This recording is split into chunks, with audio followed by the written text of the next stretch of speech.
हम सब कल एक साथ बैठे थे, मैं, मेरा बचपन और मेरे बचपन का एक पेड़। तो बात ये थी, मैंने उस पेड़ के साथ मेरा बचपन गुजारा है। मैं उस पर चढ़ता, खेलता, कूदता, दिन भर खेलकर जब भूख लगे तो उसके ही फल खाता। तो आज वो पेड़ मुझसे सवाल पूछता है, क्यों गना आजकल इतने व्यस्त हो गए हो, मेरे साथ खेलने नहीं आते। मैं सूख गया हूं, मुझे पानी डालने नहीं आते।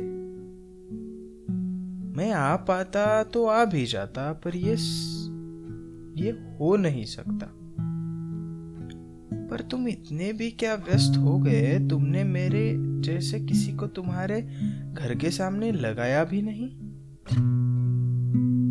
तुम यहां से चले गए ठीक है, पर मुझे याद रखते हुए किसी को तो घर के सामने लगाते। मैं तुम पर क्रोधित न होता कि मेरे जैसे किसी को तुम्हारे लिए चुन लिया। मेरे पास कहने के लिए कुछ नहीं था। तब मेरा बचपन मेरी सराहना करते हुए बोलता है, हाँ, तुमने कर दिखाया। यही बैठकर तुमने उस शहर जाने के सपने देखे थे, और कहा भी था, मुझे एक बार उधर जाने दो, मैं वापस आऊंगा भी नहीं। छोड़ो, तुमने ये बात तो सच कर दी।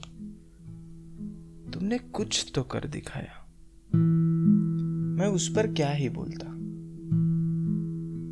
मैं शांत था, वैसे मेरे पास बोलने के लिए कुछ भी नहीं था।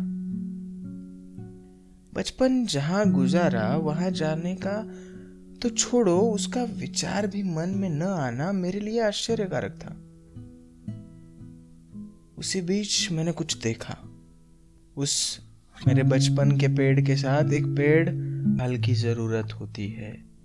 कोई तुम्हारे जैसा खेलने आए, हमारे साथ खेले, और पीने को लाया हुआ पानी, उसमें से बचा हुआ पानी जाते वक्त मुझे खिलते रहने के लिए कहने वाले स्मित हास्य के साथ वो मेरी टहनियों को डाले। आज तुम्हारे जैसा कोई बच्चा नहीं आता मेरे पास। क्यों? मुझे पता नहीं। तुम्हें पता होगा तो बता देना मुझे। मैं क्या बताता?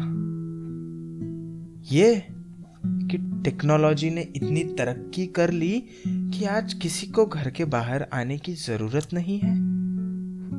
या ये कहता कि सब बच्चों को किसी स्मार्टफोन नामक राक्षस ने जकड़ लिया है।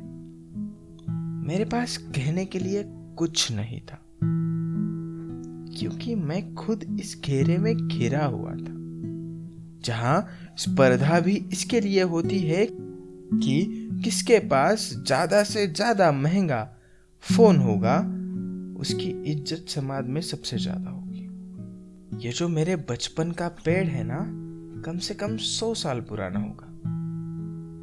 तो मेरे पापा एक वक्त कहते थे कि जिसके घर के पीछे सबसे पुराना पेड़ हो, उसकी इज्जत सबसे ज्यादा समाज में होगी। पर आज कुछ बात अलग है, कुछ अलग ही चल रहा है। मेरा बचपन खुश था या मैं आज खुश हूं, ये विचार करते हुए मैं वहां से उठा और चला आया।